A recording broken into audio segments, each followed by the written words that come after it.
so glad that you're here to listen to these candidates tell us about some things that are of interest to Oak Ridge especially. Each candidate will have 3 minutes to do an opening comment and 3 minutes for a closing comment. Then we'll begin asking questions, and each candidate will have 2 minutes to answer the question and then 1 minute for rebuttal if they request. And that will be at my discretion. So my name is Melinda Hillman. I am the Vice Chair for the Pro-Growth Advocacy Committee for the Oak Ridge Chamber of Commerce. And again, I'm so glad that you're here. And Congressman Fleischmann, would you like to start this with your opening statement, please?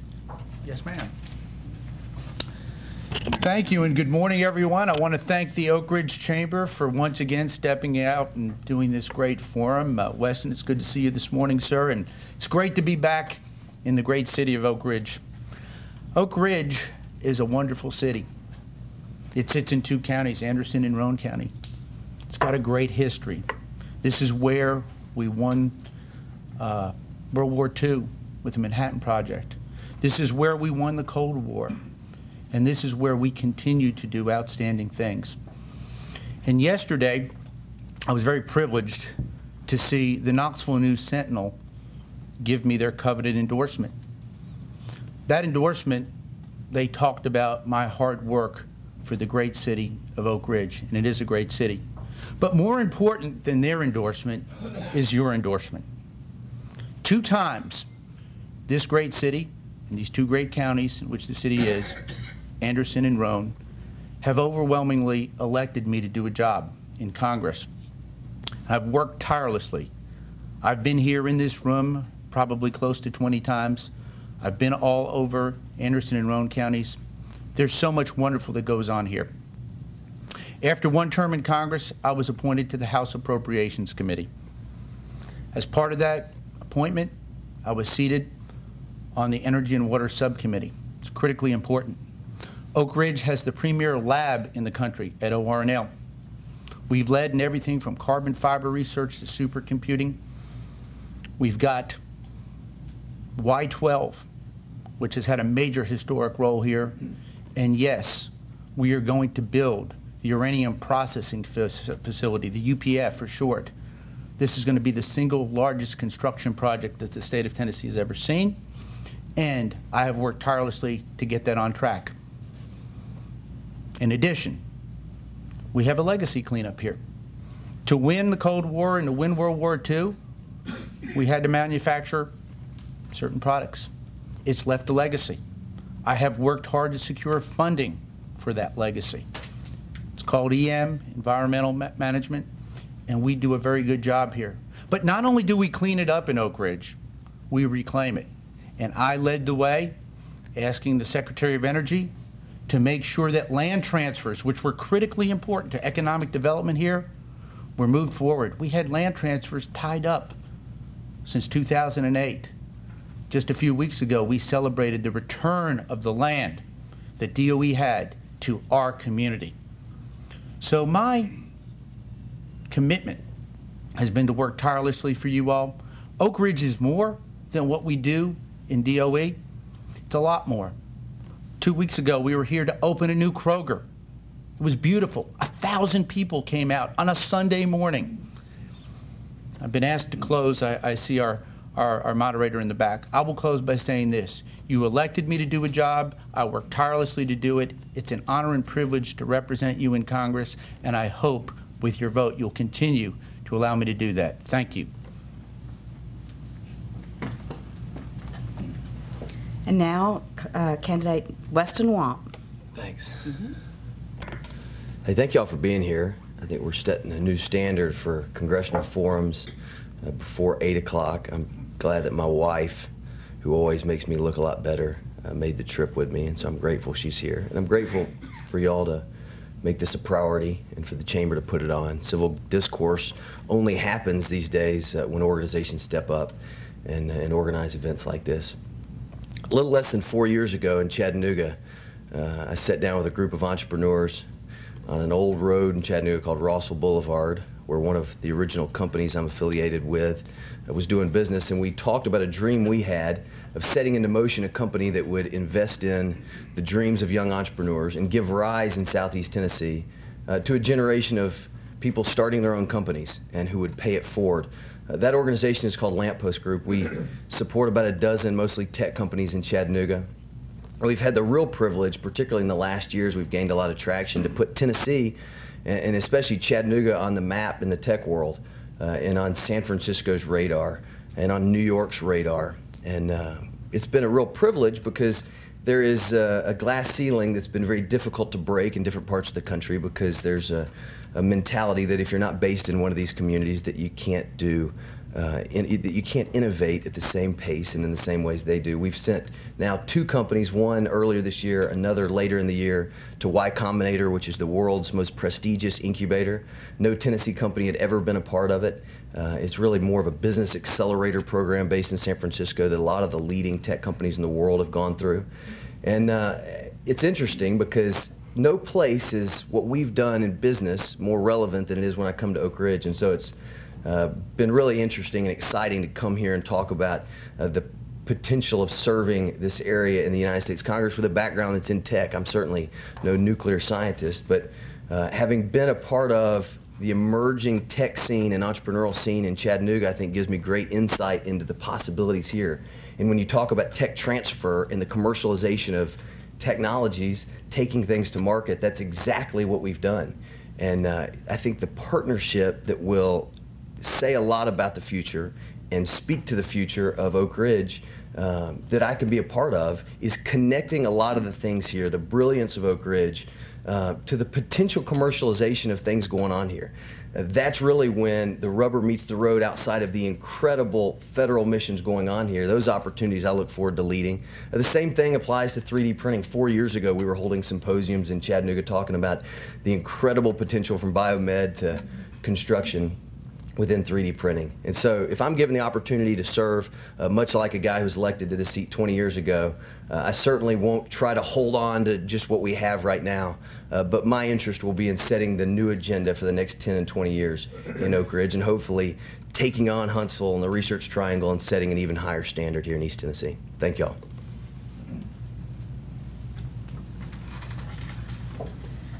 Let's move on to the first question. And Congressman Fleischmann, you will answer this first, and we'll alternate who answers questions first, okay? First, I want to talk about Common Core and education standards. There's much debate in our country that implementing Common Core standards in K-12 schools. What role do you feel the United States government should play in this initiative, and do you agree with the requirements of the race to the top? Congressman? Thank you. I have 2 minutes to respond? 2 minutes. Yes. Okay. I really believe in education. I'm the first person in my family to get to go to college. And after I got to go to college, after having worked 2 jobs, graduated in 3 years, I was privileged to go get a law degree right up the street from University of Tennessee. Education is so important, but the federal government should not be where education begins or ends. I believe in local control. I fervently believe in this. I think that parents, local school boards, and local teachers right here in either Anderson County or whatever county we live in is the best place to have education. Beltway bureaucrats do not know what our children in Anderson County need. The reason I know that, I sit on a powerful committee. I sit on the Appropriations Committee. But as part of that, I'm on the Labor, Education, and Health and Human Services Committee. We sit there and debate things like school lunches, whether or not the First Lady wants to force school lunches on children who won't eat the food. It's ridiculous. Ladies and gentlemen, parents and teachers at the local level know what we need to do. Our local colleges, like our great friends here at Roane State, in my hometown, Chattanooga State, the community colleges, they know what the skills are needed for our local employers. So my fervent commitment is to make sure that we have much more local control in education. And that's just the way I feel, and my time is up. You know, one of the beauties of our country is that we were designed to operate as now 50 living laboratories of freedom and democracy. The idea is really based on a business concept that serves virtually every successful American company very well, and that's the idea of decentralization, competing models, and best practices emerge through this process. When the federal government stepped into education, that was really the beginning of our country falling behind the rest of the world because we lost our edge. Education now reflects what education should have been like 50 years ago, a whole lot more than it does today. In fact, in our investment incubator in Chattanooga, a lot of times we're trying to pry computer programmers out of school before they fall behind in a classroom, instead of actually entering the workforce and accelerating at the proper pace. And so the truth is the process is broken top to bottom. It makes no sense for the federal government to intervene in education. It's certainly a constitutional issue. I always like to reference the fact that Thomas Jefferson actually believed that education should be one of the areas of concern of the federal government, but he understood the way the Constitution was written that it would not be and should not be moving forward. The hierarchy, as I describe it, ought to start in a classroom and then go to a principal. We ought to give as much power. We ought to empower those folks as much as possible. Empower school boards to make decisions for their local communities, county commissions to do the same, state legislatures, and then at the last resort, really in a worst case scenario, does the federal government try to act like they know what needs to happen in classrooms across a very diverse country. It's the same principle that says that a speed limit could be 80 miles an hour in Montana, but may need to be 65 or 70 miles an hour in Tennessee. And so people have obviously a lot of competing feelings and ideas about Common Core. It's very controversial. The truth is the federal government does not have a good track record in the education business. Let me just ask this question from here. You can hear me, I assume? Okay. Oak Ridge continues to be a world leader in science, energy, and education. What will you do to ensure that funding for those missions at ORNL and ORAU are fully supported by your fellow members in Congress? Mr. Wamp. Thank you. Well, it comes down to being a champion. I think on a scale, there's cheerleaders and leaders and champions of issues and causes and places. And rarely, as I travel the 11 counties of this district, do I talk about my father's legacy, but here I feel like it's relevant because in 1994, Oak Ridge was a very different place than it is today. And in large part, in my opinion, due to his leadership, things changed and there was an agenda that was set. And I think he was a champion of this place. There were a lot of people in Washington, D.C. that were actually confused. They believed our family was from Oak Ridge just based on his level of passion about the missions here. It's in me, and I hope you'll see this in the next hour, not to just go to Washington and try to hold on to what we're doing here, but to apply everything I know about what's going on in the tech world, to learn as fast as I can about the potential of what we're doing in Oak Ridge, and to go be a champion to look around the corner, to look 10 years into the future at what we ought to be doing here and what the potential should be, not based on what we've done in the last 10 years, but based on what we can do. And so I'll go be a salesman, and I think I can do that very effectively. Frankly, one of the problems in Washington right now is there's a massive generational disconnect between what technology and what technology presents to government and to the private sector, because so few people in Washington have any hands-on experience deploying technology in a private sector setting. And so I think I'll have an opportunity to lead from day one in Washington, talking from a perspective that not a whole lot of people in elected office in Washington even understand. And I'll be able to communicate, I hope, and believe in a way that is more meaningful than anybody ever has been, what's going on in Oak Ridge, what it means to the future of our country, and what it means to the future of technology in our country. I'd like to respond, and I want to thank my opponent for asking for a champion. I've been that champion for almost 4 years now for the city of Oak Ridge. I've led the lab, I've led with environmental cleanup. I've got a proven track record. When we needed a new contractor here, the community was crying out for a new contractor. I worked very hard to make sure that the selection process went through, and it had, that we would make sure that we would have the funding for the uranium processing facility. After one term in Congress, I was appointed, and this is critically important, to the House Appropriations Committee. I talked about that in my opening. I am in that place to do the things every day, which I continue to do, to support the critical missions here. I am that champion for Oak Ridge, and I will continue to be. Thank you. Let's move on to the Obamacare, or Affordable Health Care Act. Success or failure?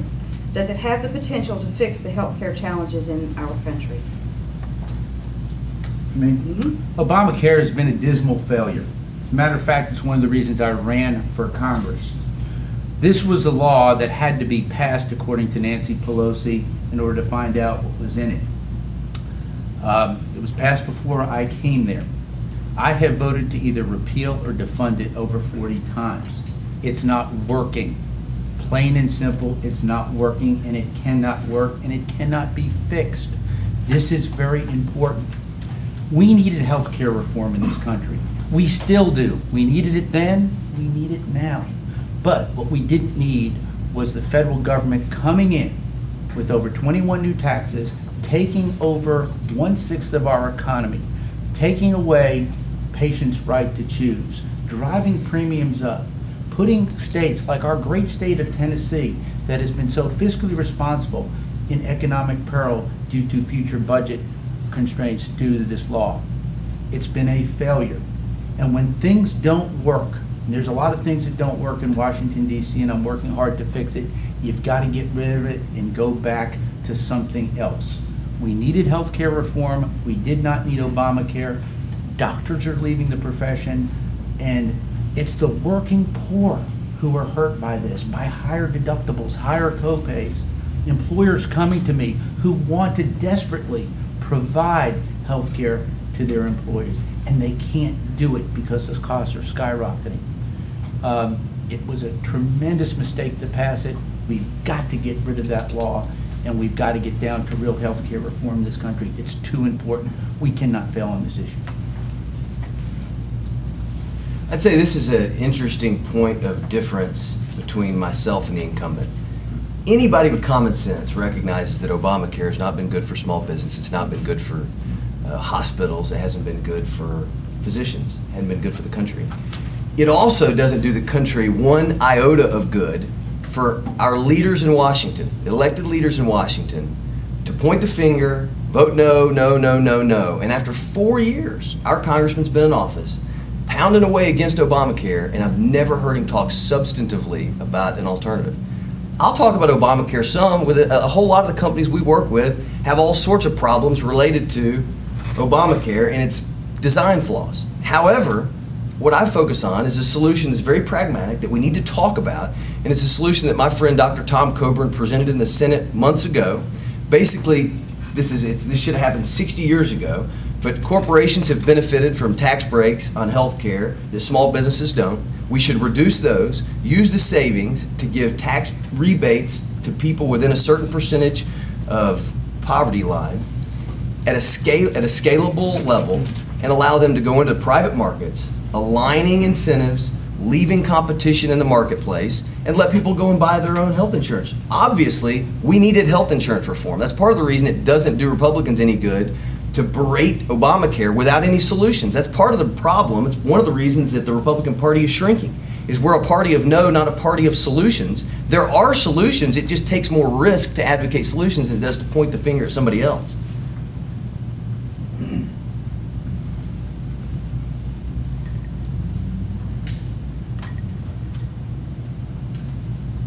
Here's a question from the audience, and Mr. Wamp, you will answer this one first. If the Senate becomes a majority Republican body and the House remains so, what do you foresee as the potential actions on Obamacare? I'll go right back to where I just was. I think there's a realistic opportunity for our country to put forward a plan that will provide health insurance to more Americans. The leading country in the history of the world shouldn't have tens of millions of people who are uninsured. That's not a liberal or conservative question. All of us would love to see more people insured, but we don't want to see it come at a cost to small business or to the federal deficit, which is already overwhelming. And so when you have a physician in the Congress, in the United States Senate, along with colleagues like Senator Orrin Hatch and Richard Burr, come forward with a specific solution that checks out. In Washington, all the major think tanks have taken a look at it. The plan works, but it leaves intact our desire to let healthcare costs be brought down by competition and common sense. And so why in the world our party wouldn't focus on solutions that leaders within our party have proposed rather than continuing to beat up a president who is in his last 2 years. I'll tell you, the future of our country does not hinge on whether we beat up President Obama more in the next 2 years. It hinges on whether we replace him with somebody who does a better job, and whether the conservative party in our country presents a case to the American people that's positive and about the future and about solutions. I think we can do that, but we've got to be inclusive to people who are younger, we've got to be inclusive to minorities, and we've got to set an agenda for it that's attractive to people that come from a variety of backgrounds, not just the very narrow background that the Republican Party seems to appeal to right now.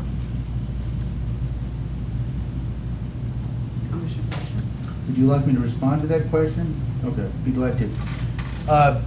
My opponent and I respectfully disagree on this. I have sat in the room with President Obama and pleaded with him to do away with this. He will not. When we venture to do something, whether it's in our private lives or in our public lives, and it's a failure, at some point in time you've got to step back and say no. Obamacare is not fixable. It's fundamentally flawed. It has been. Many of the original proponents of this law are now backing away from it. They're running away from it. The problem has been that this administration has been totally unwilling to compromise on Obamacare. This thing is falling apart. They've called back certain parts of it. They've given waivers in certain parts of it, depending on the specific interest group.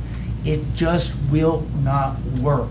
And when you have something that just will not work, if I can analogize it, if you bought a car that's a lemon and it's had continuing problems, at some point in time, you got to get rid of the car, get a new car, and get back on the road. Healthcare is too important to fail on, and we have just got to get rid of Obamacare. I'm going to respond to that. His analogy is flawed because the congressman has spent 4 years trying to get. Okay, can I respond real quickly? Yes, you have 1 minute. Okay.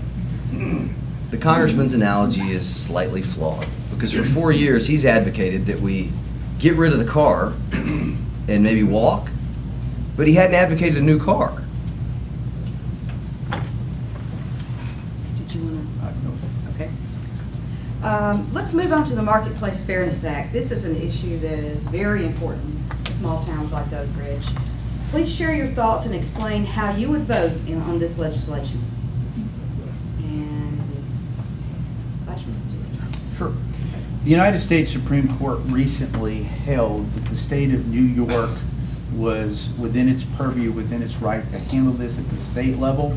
I believe that states are more than sufficient to deal with this on a state-by-state level. Again, I think the federal government ought to stay out of this. So I will defer to our great state to handle this issue in the way that they see fit. Can you repeat the question? Sure. The Marketplace Fairness Act, which is the internet taxation. Oh, I got you. Okay. Yeah. Please share your thoughts and explain how you would vote on this legislation. You're talking about the internet tax? Yes. Yeah. I think we agree here. As I've said many times, the congressman and I agree on some issues of states' rights, conservative principles. We tend to disagree on most issues of how this job should be approached, given the gridlock in Washington, and whether conservatives can be strong enough in their convictions to actually take a step across the aisle and try to bring people from the other party's philosophy to our side to work together for the future of the country. I tell people everywhere I go that despite the overwhelming cynicism of the people toward what's going on in Washington, my generation is not afforded the opportunity to just give up. That's not a choice we have. My wife and I have got a 60-year vested interest in this country. We're not going anywhere anytime soon, and we're not leaving and moving to another country, despite the fact that we've got real, deep, abiding problems that nobody in Washington, where some of these problems can only be fixed through the legislative process, nobody seems to have the guts to work in a substantive way across the aisle proposing legislation that may not give you everything you want, but that will actually provide a path forward for the country. We've got to begin, I think, to mature enough as a country politically to work together, recognizing that we're all allies. I don't care if there's Democrats in the room, we're all allies. And we're working in a global environment where the Chinese are not necessarily our allies, the Russians are not necessarily our allies. And for us to combat constantly across party lines with an unwillingness to give just a little bit to move this awesome country forward, that's shameful. But it's also the definition of Washington right now.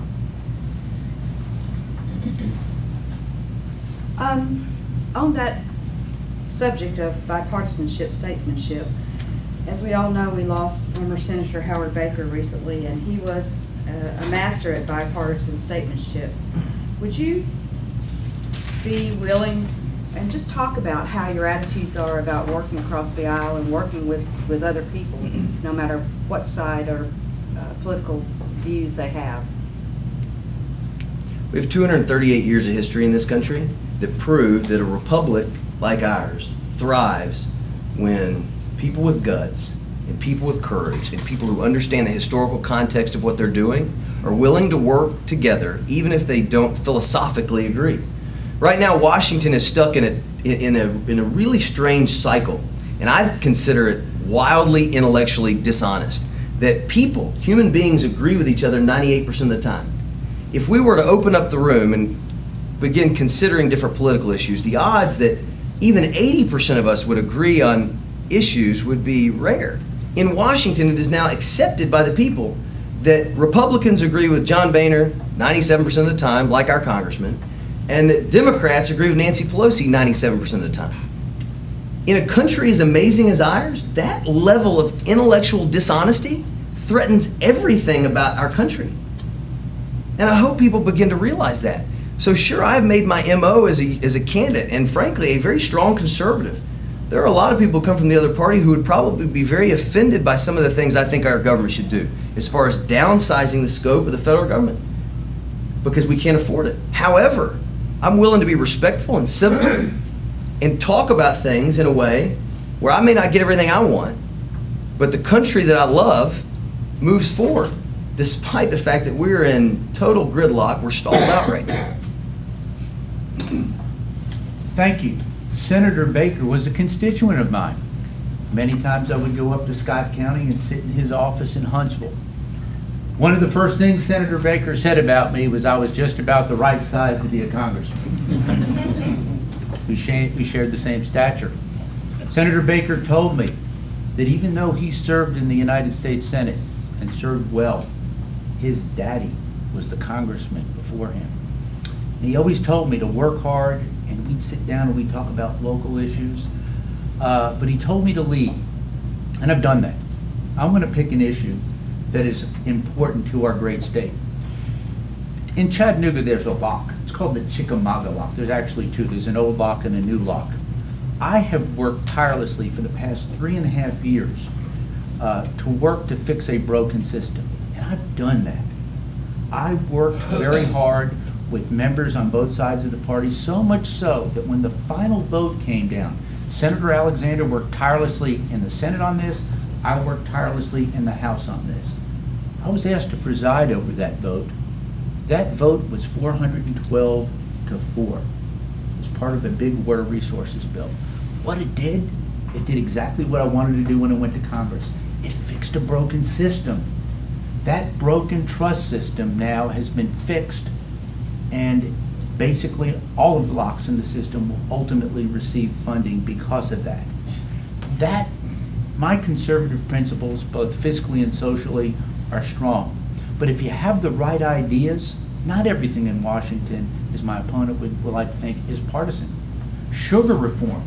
I have led the fight for sugar reform in Washington, and members of both parties have joined me. Why? Because good, sound conservative principles for a commodity that has been falsely propped up is not good for this country, and it costs jobs.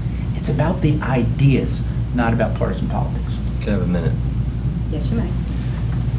All of y'all are aware of the important role the Chickamauga Lock and the Tennessee River play in our regional economy.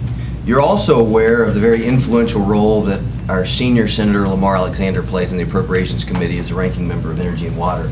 And so there's always an opportunity when you serve alongside senators as effective as Senator Corker and Senator Alexander to take credit for things that you didn't have a whole lot to do with. There was never a Fleischmann amendment or a Fleischmann bill.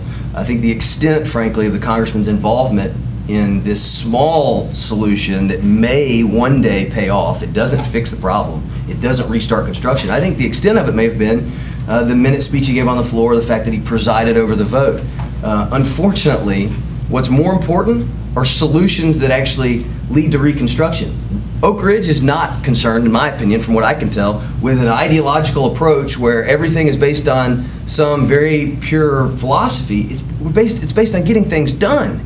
And in this case, in order to reconstruct the lock, the barge owners have been begging. The barge owners who own businesses who use that river have been begging Congress to increase their user fees, which will pay for reconstruction, which will guarantee that Chickamauga Lock is reconstructed. Yet, ideologues in Washington, similar to our congressman, refuse to let them pay for the solution. Would you like to respond?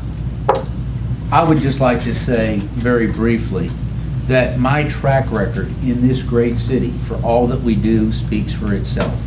I've continued to lead on these issues. I've continued to make sure that this city, which was once known as the secret city, is no longer the secret city in America. It is a great city. I've advocated for what we have done, and I have been able to procure the necessary funds that we can move forward and lead. I think that basically actions speak louder than words.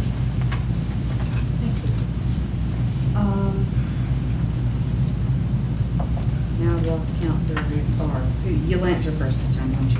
Okay. Let's talk about the Y12 mission and the UPF. This is of great importance to Oak Ridge. We all know that. Now that the contractor transition is complete at Y12, how do you see the next 12 months developing in regard to funding for modernization of the Y12 site, including the UPF? Well, I think it'll be exciting to watch the redesign of the UPF continue to evolve.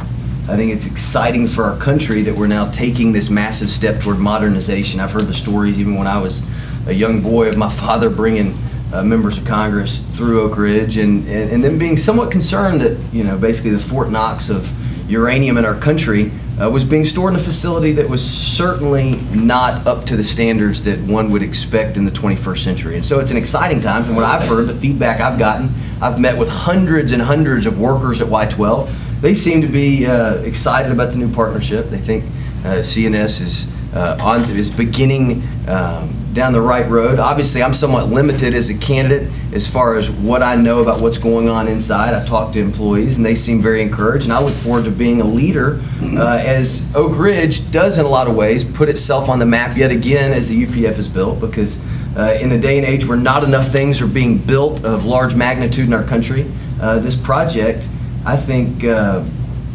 really has the opportunity to serve the purpose of giving hope to a generation that's coming up that this country still dreams big dreams and builds big things.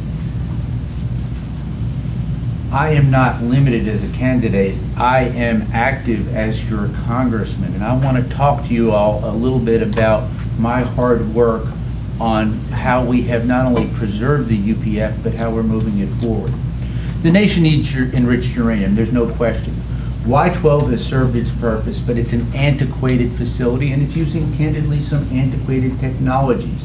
But the facility is in disrepair, and we have known this for quite some time. Fortunately, I have been able to continue to advocate for the funding for the uranium processing facility. We have a new contractor in place, and I have spent countless hours meeting with them, Department of Energy officials, to make sure that this project stays in Oak Ridge. I want Oak Ridge to continue to be the national center for uranium processing, and it will be. We have secured the funding, we have been on site, we are making progress. Where there have been miscues in the past, I have called them out in terms of the design problems, and we are solving them. This is going to be a $6.5 billion project, critically important to our great state and to our nation. And again, when I needed to lead, I stepped up and I led, and fortunately the uranium processing facility is moving forward as planned.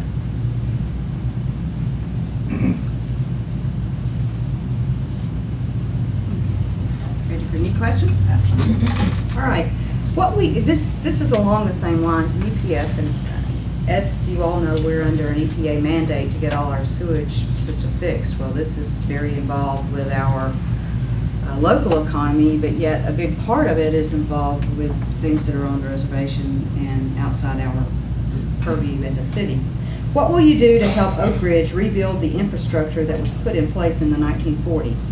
The citizens will bear the burden for the government facilities and the EPA mandated repairs for the sewage lines. Thank you. Well, let me start by saying this. The EPA has been, for the longest period of time, out of control.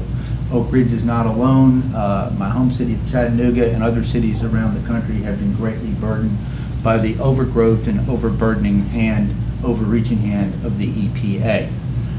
I think it starts by doing this. I've actually been on site and seen the decaying infrastructure. I've been contacted when pipes have burst and the like. And as we talk about the new facilities that we're building, the construction for the uranium processing facility, the infrastructure that's in the ground is old. Much of it dates back to the Manhattan era. And the city of Chattanooga, the city of Oak Ridge, that owns the water utility, can certainly not bear this burden. They don't have the customer base to do it. So what we need to do is realize what I've been doing all along. Make sure that the funding is secured for all of our critical missions. That's what I advocate for every day on the Appropriations Committee. That's what I've been able to get done and actually deliver to this great city. As we continue to fund these things, infrastructure development will be a critical part of this, because these facilities cannot be properly constructed unless you have proper infrastructure below the ground and above the ground. So we will have that covered. Obviously, we can't say enough about how important the federal missions are here in Oak Ridge. We've talked a lot about that. The other reality is that you've got a city of almost 30,000 people, many of whom, thousands of whom, don't have a connection to these places. And frankly, because of some issues like decaying infrastructure, you've had people leave Oak Ridge. And I think the culture here has changed even in the time that I've been around Oak Ridge in my lifetime. And so I think it's important to recognize, just in a spirit of fairness, that the size and scope of the federal missions here, if they were private missions, if they were private companies, would lead to a much, much stronger, and I know there's different elected officials here from the city of Oak Ridge who understand this problem. They would, if they were private companies at the same magnitude, they would lead to a much wider revenue stream. And as a result, Oak Ridge has had kind of a hard time modernizing certain parts of infrastructure and keeping up. I think within that, the federal government has some responsibility to help, because part of what I envision Oak Ridge's future being is a hub of innovation and technology in even new and different ways moving forward, where, in a sense, located in a perfect place off to the side of Knoxville, Tennessee. We're one of the great research universities where I had the opportunity to graduate several years ago, where it rests down the road from Chattanooga, Tennessee, in the same congressional district.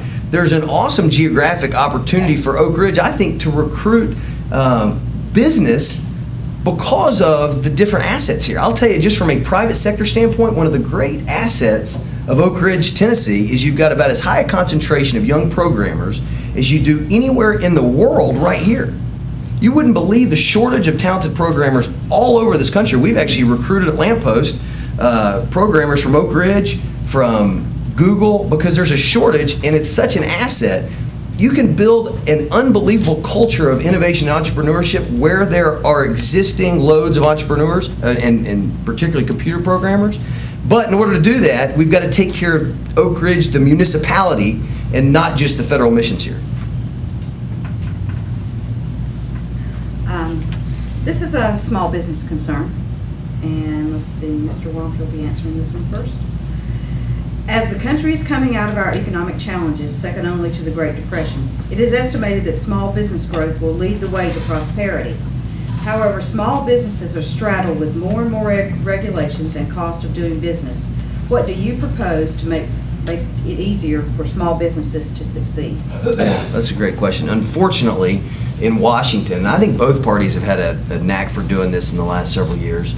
The Republican and Democratic Party at times have shown an interest, I think, because of the the following campaign dollars to get in bed with corporate America and forget that the driver of American success and the American economy has always been small business. And so when you talk about Obamacare and the challenges we have in healthcare, it's important to recognize that small businesses have never gotten the same equitable treatment as far as tax write-offs and tax exemptions as corporations have. They're treated completely differently. There's unbelievable advantages and tax breaks given to the biggest companies in our country. I believe one of the reasons is that it is actually an accepted practice in our country that we would allow companies like ExxonMobil or Delta, you name the company, to give money directly to a candidate. I've refused, since I've been a candidate, to allow companies to give me money because I feel like it puts a real perverse incentive in place to vote along the lines of the needs of a specific company or even a specific industry. And so I just think it's very important that our party, the Republican Party, we're running in a Republican primary, stays true to its roots and understands that small business is the driver, whether that's a small business with 5 people at a sandwich shop or whether it's a small business with 80 or 100 people. That is where the growth and the drivers of innovation actually are in this country. And so it's important that we don't just say all the right things and then do whatever corporate America wants because they've got the big dollars, but that the people, I think, have a role in holding accountable representatives from not forgetting where they came from, because we all come from places where small business has greater interest in corporate America. I'm going to talk from real life experience. I'm 51 years old. I've been blessed to have the same lovely wife for 27 years, 3 wonderful sons. I can talk about small business because I owned a small business. In 1987, less than a year out of law school, my wife and I sat down and we said, let's take a shot at the American dream. And that was to open up a business. We didn't have any debt, but we didn't have any capital. I remember walking to the copy shop every day, and they charged me a penny a copy. Sometimes my copy bill was $1 a day, sometimes it was $0.10 a day. I built that business up to a very successful practice for 24 years. It allowed me to provide a wonderful living for my family, for my dad, who has since passed, but it allowed me to have the privilege to do what I think every American ought to have the opportunity to do, to share in the American dream. And that's what I did. I had to hire folks. We had, gosh, close to 30 employees over the years. We grew our business. I had to go out and keep customers happy.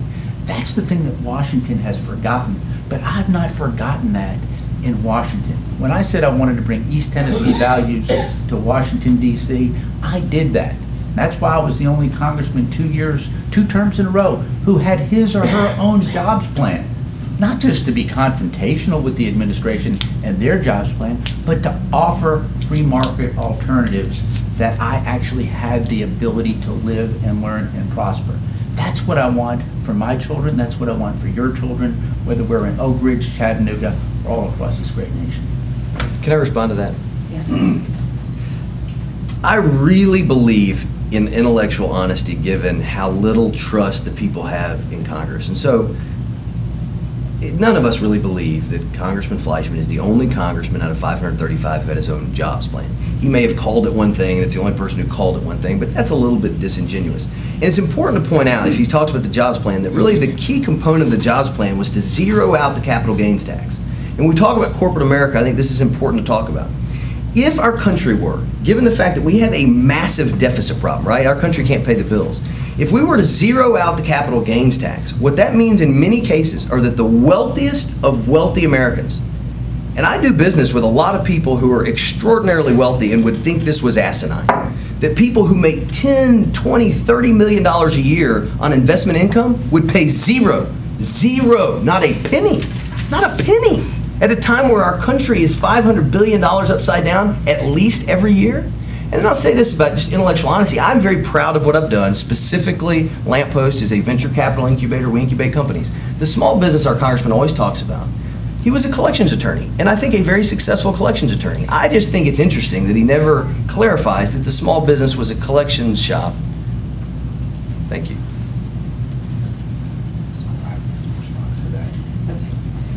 This, let's see, we'll you just, yeah, that's great. With the new Y12 subcontractor, CNS, what role will you play to promote and provide reclamation and have it come back to Oak Ridge and the subcontractor for Oak Ridge, East Tennessee small businesses, producing a partnership for the future? Absolutely. It's a great question. We all know that CNS, which is a consortium of Bechtel, Lockheed, and a number of companies, won the bid for uranium processing facility. They are going to basically manage Y12, because remember, in an optimum world, Y12 will be transitioning to the UPF by about the year 2025. So in the interim, they're going to have to run Y12. I have met with all of their corporate officials. I have met with Department of Energy officials. Most importantly, I have met with the local officials here in Anderson and Roane counties. We all need to work together, and we have been working together to do several things. My job is to make sure that we secure the funding, and I have been doing that.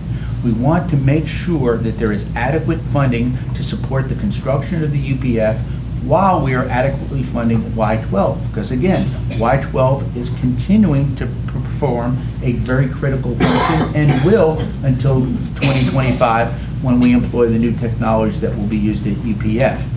It's very important to remember this. Small businesses are an important part of what we do here.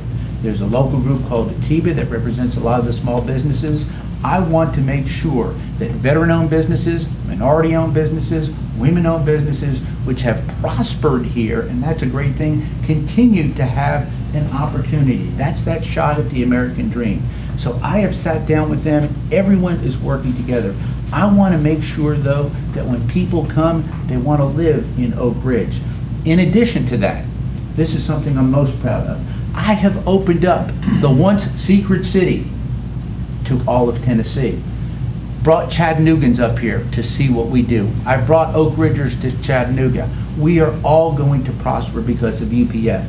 My job is to secure the funds, make sure we stay on schedule, and cooperate with all the above. I think it's just a general disagreement, or maybe I think we just have a little different perspective on what the role of the congressman can be in Tennessee's 3rd District as long as Oak Ridge is in it, particularly as long as Chattanooga and Oak Ridge are still in it. The congressman said that it's his job to maintain funding. Had our former congressman thought of his job as being to maintain funding, funding may still be short of $2 billion annually in Oak Ridge. That is not my expectation. I think that would be a disappointing outcome 10 years from now if I came back to you and said, man, it's been a tough run. We did at least hold on to what we have, but that's it. I hope that 10 years from now we're talking about the major advancements. And so I think the decision that people in Oak Ridge need to make is not about whether they're going to have a congressman or not. This is a case I've been able to make a lot over the last 6 or 7 months. You're going to have a congressman, and you're going to have somebody who's advocating on your behalf. Choosing the most effective person is really what we're in the process of doing. It's a gerrymandered district. The Republican primary is probably going to determine the nominee because it's a rigged district by the state legislature, and that's just how this process works. So from there, you've got 2 options. And with all due respect, the congressman's background, he did really well. He was a collections attorney for many, many years. My background, I'm young, I'm aggressive, and my background is in technology. And I'm not a nuclear scientist, nor do I claim to be. I don't claim to understand everything that goes on here, but I understand where we're going and what the potential is. And I'll be on the front lines as an aggressive, next generation advocate for what's going on in Oak Ridge. Not just at the federal missions, but what's going on in the city of Oak Ridge, in this community. And I want to improve the culture here, I want to attract young people here, and I want the future here to be as significant to our country's legacy as it has been in the past. But that doesn't happen automatically. That's a function of leadership, and I want to be the person that charts that course.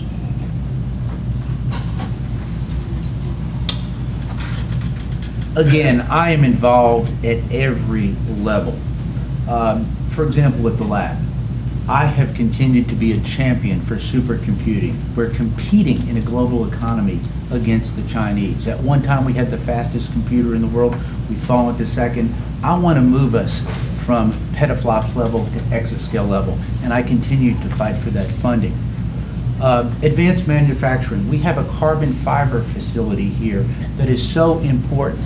We are taking the root food stock, the root stock, which is PAN, which is a petroleum product, moving to something called lignin. If we can make carbon fiber more cost-effective and cost-efficient. We are seeing over 50 companies come here to Oak Ridge, participate in this project.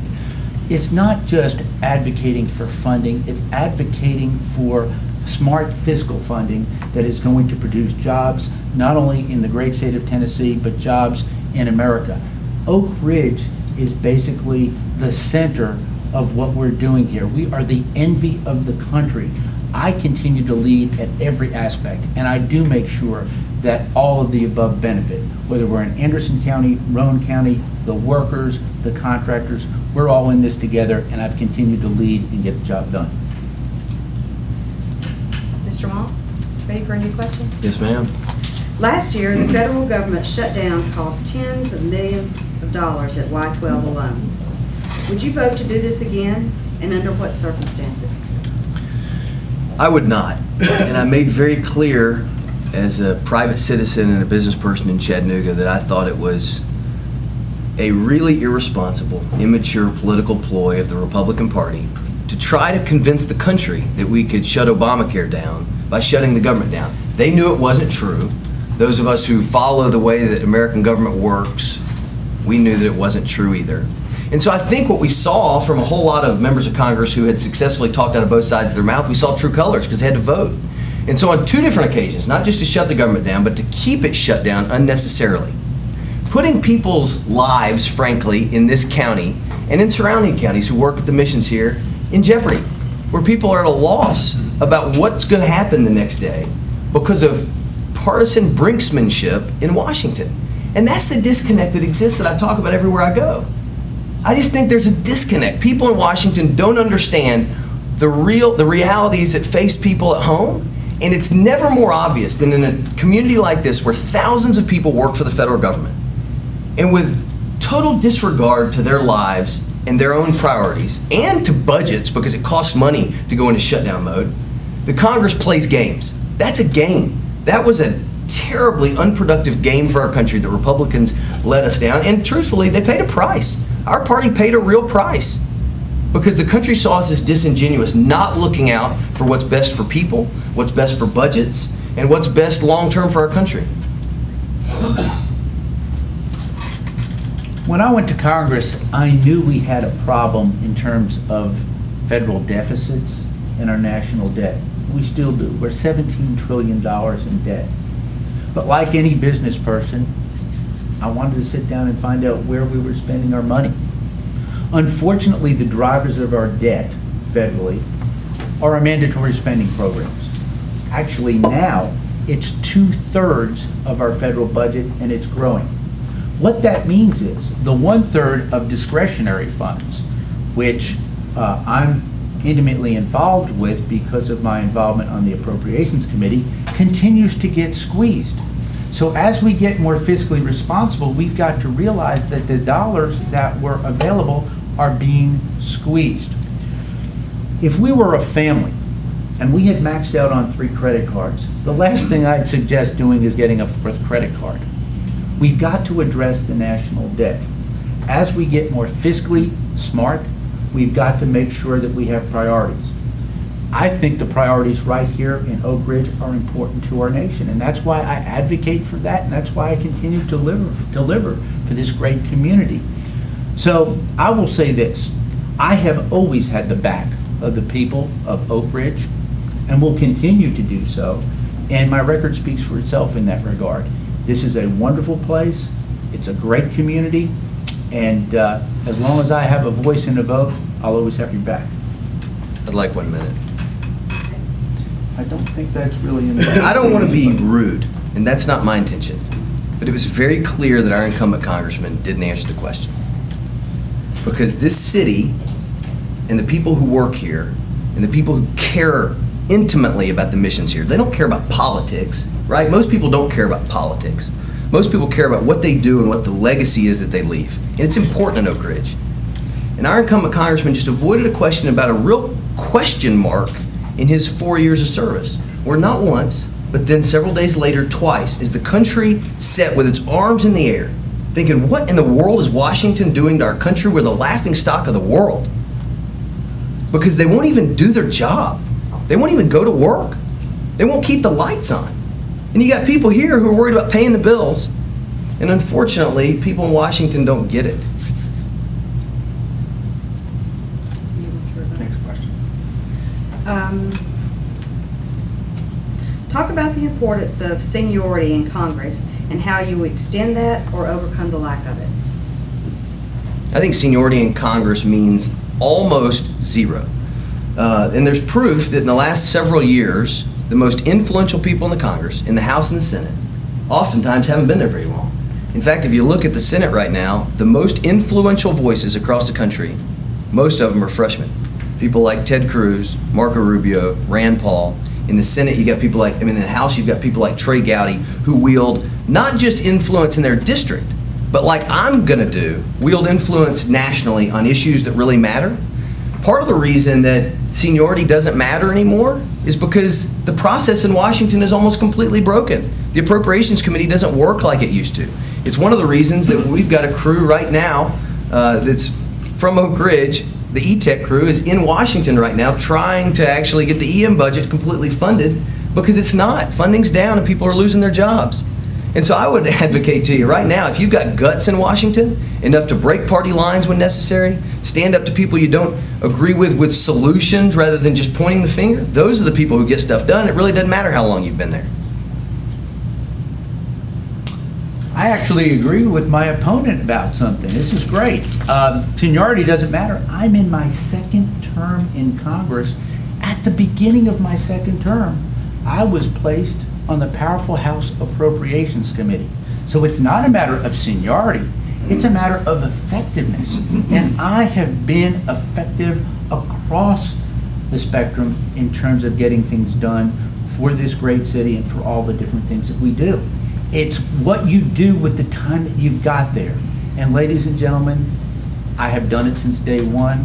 I work tirelessly for this great community. I work tirelessly for the people across the 3rd District of Tennessee. And again, as long as you will continue to give me the privilege of having that precious vote to cast for you all in Congress, my vow to you is to continue to work tirelessly to support our great district. Do you support the establishment and funding of the Manhattan National Park? Yes, absolutely. As a matter of fact, I was instrumental in getting that passed in the United States House of Representatives. I think it's a great thing. For those of you who might not know all of the things about it, this is actually a threefold national park. It will be here in Oak Ridge, Los Alamos, and it will also be in Hanford, Washington. Unfortunately, our colleagues in the Senate were unable to pass it. I've continued to work hard to try to get them to pass that. We will make this happen. It's critically important that the men and women who served this great community and our great nation and who won World War II right here with the Manhattan Project are justly rewarded with a national park. And that will be a threefold national park. I've been an advocate for it from the beginning. I'm going to continue to be an advocate for it, and we will get it done.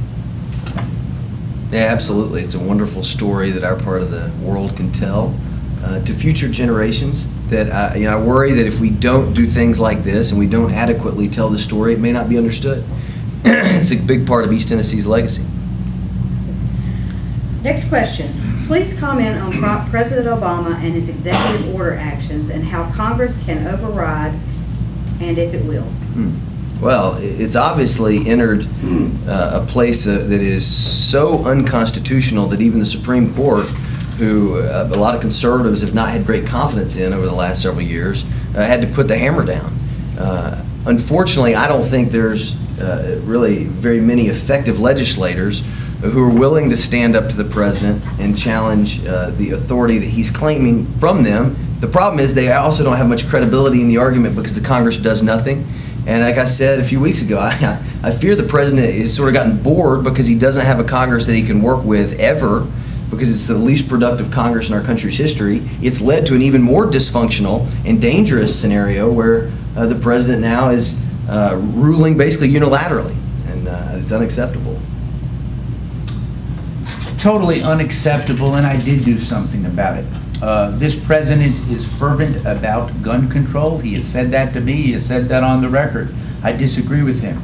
I'm a strong supporter of the Second Amendment to the Constitution. I have voted that way, I've been endorsed by the NRA time and time again, and Gun Owners of America. It's critically important. But let me tell you what I did. We talked about where you are being important. I'm on the House Appropriations Committee. When I had an opportunity, our president came up and he said he wanted to ban World War II relics, bayonets, collector's items from coming into this country. I thought it was wrong. So what we did, I actually put language in an appropriations rider that basically defunded this president's executive order. This president is out of control. He's wrong on a lot of issues. I abhor the use of the executive order. I think it's sidestepping Congress. Whether you have gridlock or not, think about it. This is the will of the American people. We are their representatives. Like I represent you, there are 435 members of the House and 100 members of the Senate. That is our system, and we need to work through that without the dictates of these executive orders. Next question. Given the great need for access to higher education, should funding for Pell Grants be expanded, and why? It's your question. It's yours. Okay. Again, education is so critically important to our nation. I was the first person in my family to get to go to college. I worked 2 jobs. I did take out loans. I paid those back. And I was very fortunate to succeed. I think we need to look at education to open up opportunities like we've done in our great state of Tennessee. I want to commend our state legislature and our governor for offering a fully funded 2-year community college system. But we need to make sure that the use of federal funds, whether they're through Pell Grants or other educational opportunities, are properly used, and I think that is something that we want to open up more opportunities for men and women who want the chance to have a shot at the American dream. Yeah, unfortunately, we're just not in a fiscal scenario in our country where we can advocate the expansion of many federal programs. I'll say this because I've talked about it a lot for really the past 3 years. I think there are 2 opportunities. I don't believe the federal government has any role in dictating to states what they should do in education, but they do have an opportunity to bolster initiatives.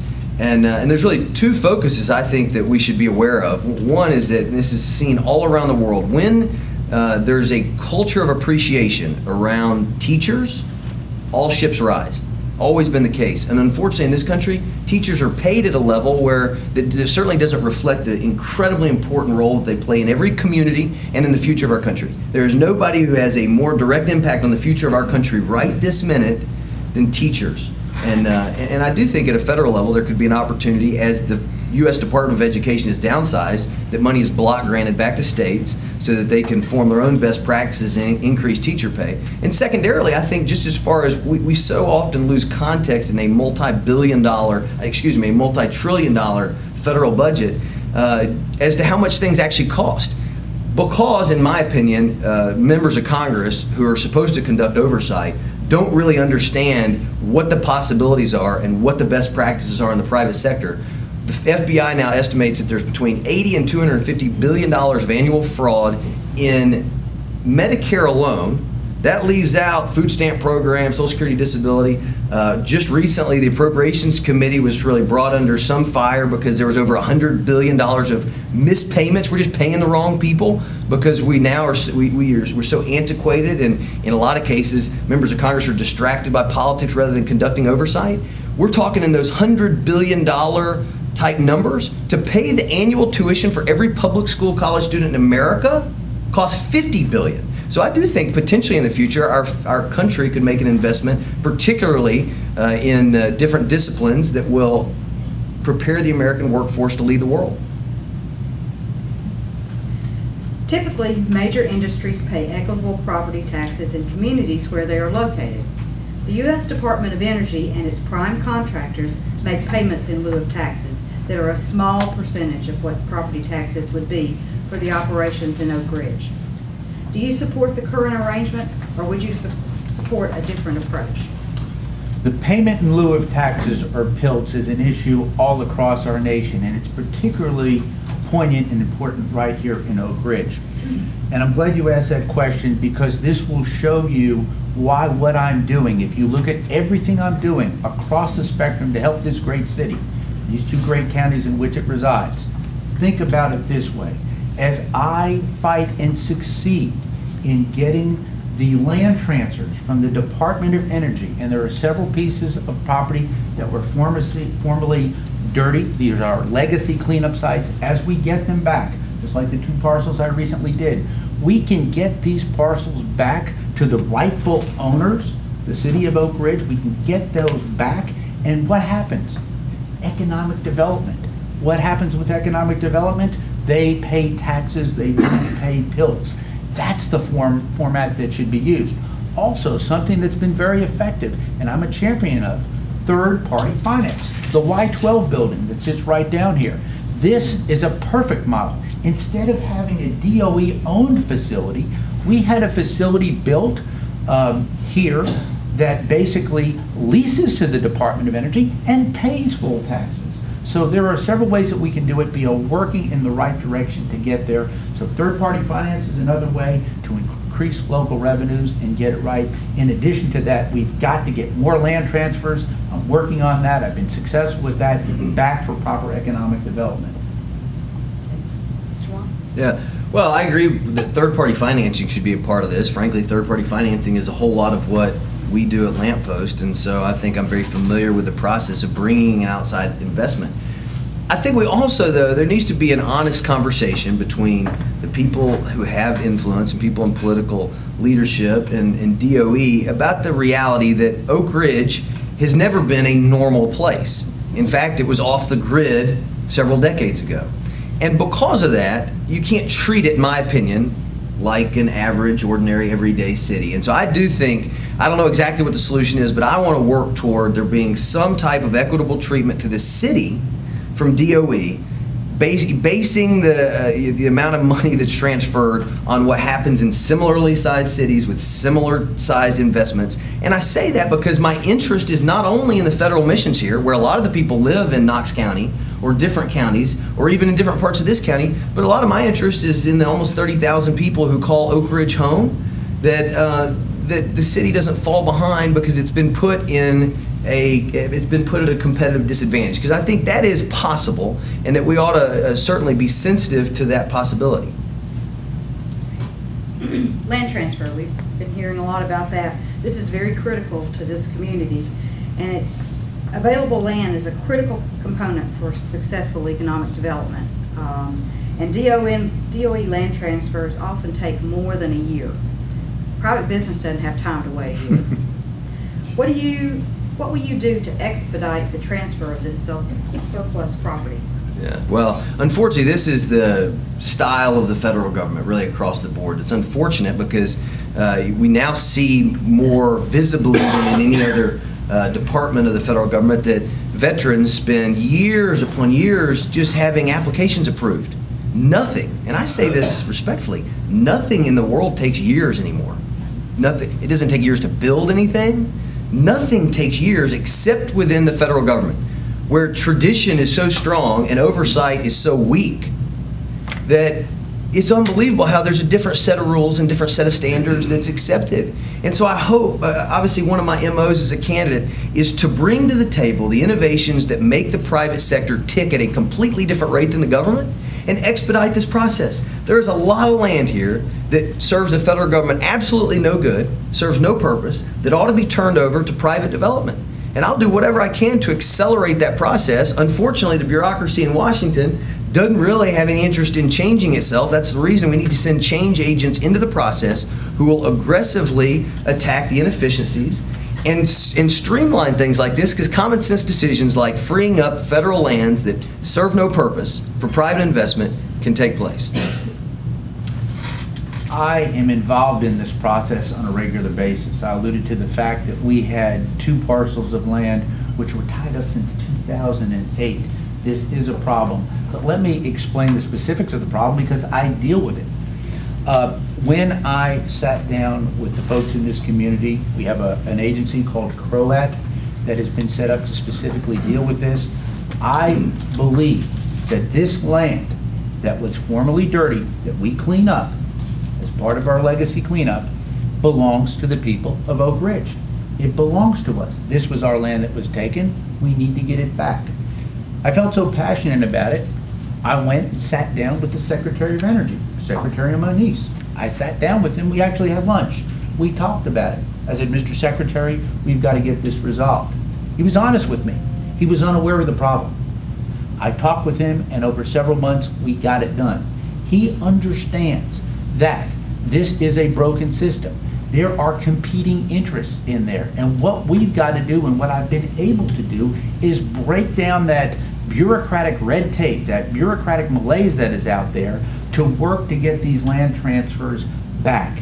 And I have spoken with several officials. We are going to continue to do this. This is a cooperation between the City of Oak Ridge, the Department of Energy, and us. We are working towards doing this. It is critically important. Many of you all know that someday we hope to have a great airport right here. In order to effectuate that, we are going to have to get more land transfers.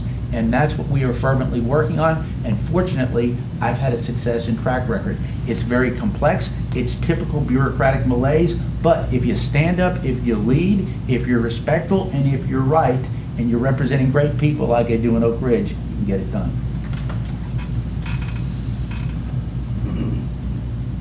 Okay.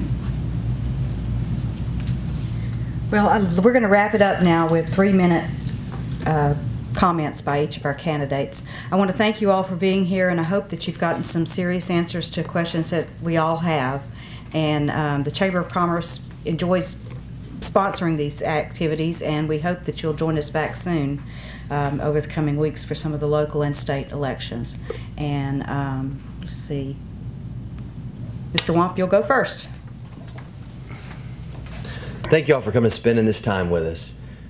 If you haven't felt this through my comments over the last hour and 15 minutes, know that I don't believe the legacy of Oak Ridge is properly defined by a number of zeros or a line item in a budget. It's a lot more than that. And I feel that way after having spoken and spent time with hundreds and hundreds of people at a real grassroots level who've committed their lives and their own personal and family legacies to what goes on here, because they don't look at it as a regular job. And that says a whole lot about the legacy of this town that I grew up admiring because it was such a fundamental part of my father and my family's service. And so if even our political leadership ever reduces Oak Ridge in the incredible national security and science missions and dreams that are carried out here, if we reduce that to numbers, then we've missed the point. And I say that as an outsider. I know I'm from Chattanooga, but I really believe that. And so I just want you to know my tone and my perspective about this sees the potential being much greater than just keeping people employed and keeping the dollars flowing. Because I think the future can be every bit as ambitious and impressive and important to our country as the past has been. And I think you deserve leadership that's consistent. I'm not going to come here and make a lot of promises I don't think I can deliver on. I tell people very openly, we won't agree all the time, because I'm not one of the people who will try to tell you what you want to hear so that we agree 97% of the time. But in Congress, and our incumbent has a problem doing that. That's the reason that he was telling people several months ago that he voted to shut the government down and shut Obamacare down because that's the right thing to do. And then he was coming here and sort of avoiding it, even though I think it's a true color moment. 2 weeks ago, we had a debate, and the congressman said very explicitly, everything the federal government touches, and I quote, everything the federal government touches, it messes up. I don't think he'd come here and say that. I don't know how you could actually be in touch with the amazing things going on in Oak Ridge, the amazing minds who've committed their lives and their careers to Oak Ridge, Tennessee, and ever out of your mouth say everything the federal government of the United States of America, everything it touches, it messes up. That's wrong. That's wrong. This country's got an incredible legacy, and so does the federal government. It's just a question of whether we're willing to put the federal government into its constitutional role, force it to be accountable and to be efficient and effective. Because that's the legacy of Oak Ridge. That's where we ought to be headed. The finest research in the world has been conducted here, and it should be in the future. Part of the United States of America's federal government. And I'm proud of that. And I won't back down from that, even as a conservative who does think our government can be dysfunctional.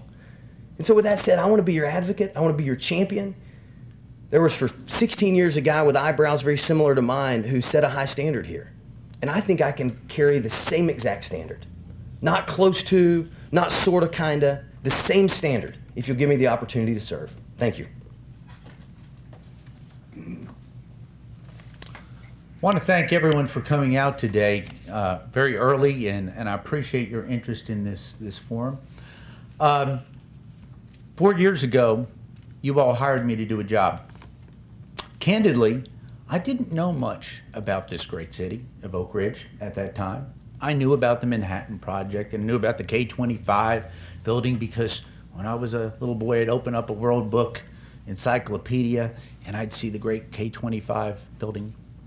But I came up here in my first year, did over 50 events in Oak Ridge. I came up here because I was passionate about it. There were a lot of wow moments I've had serving you all in Congress, but Oak Ridge is a special place. We talked earlier about the rich history here in Oak Ridge. And yes, I worked hard to pass the bill in the House for the Manhattan Project Park, and we're going to get that someday. The men and women who toiled here won not only World War II, but the Cold War. They need to be honored. But I work tirelessly every day. I am your champion. I don't think there's anybody in Congress who can stand up for a city like I can stand up for this great city of Oak Ridge and talk about a track record of success. I have worked hard to make sure that the Oak Ridge National Lab continues to be funding and continues to lead in supercomputing and advanced manufacturing and all the critical research we do. I've worked hard to make that Y-12 has the funding it needs, and yes, to make sure that the uranium processing facility not only has the funding, but the vision to move forward so that we can be open at 2025 and continue to lead the world in enriched uranium. The legacy cleanup. We have legacy waste that need to be cleaned up. But we don't only clean up in Oak Ridge, we reclaim in Oak Ridge. That's the great thing about it. We talked about PILTs. How does that work? You go out and you get this land back in the hands of the great people of this city, and you let them develop it. Our future is bright in Oak Ridge. I was giddy like a schoolboy about 2 weeks ago when I saw that great Kroger open up here. There were 1,000 people set up out there. And they were talking about how wonderful it was to live in Oak Ridge. The future is bright in Oak Ridge, but it's very important, don't ever lose sight, the fact that after 1 year, and yes, seniority doesn't count, effectiveness counts. And that's what I've done. After one term, think about that, one term in Congress, I was placed on the powerful House Appropriations Committee, on the Energy and Water Subcommittee, and I've been able to work side by side with Senator Alexander in the Senate, me in the House, to get the critical funding needs that we need to make sure that our missions move forward. The future is bright in Oak Ridge, but it matters who governs. It matters who legislates. I have been your champion. I want to thank you for your confidence in the past, and I'm going to ask you for your vote. I started by saying I received the covenant endorsement for the Knoxville News Sentinel, but your endorsement is much more important than that. Please come out and give me that vote of confidence again. Thank you very much, and God bless each and every one of y'all. And now it's our job to do our part of this, and that's to go vote. So make sure you do that. Thank you for coming today.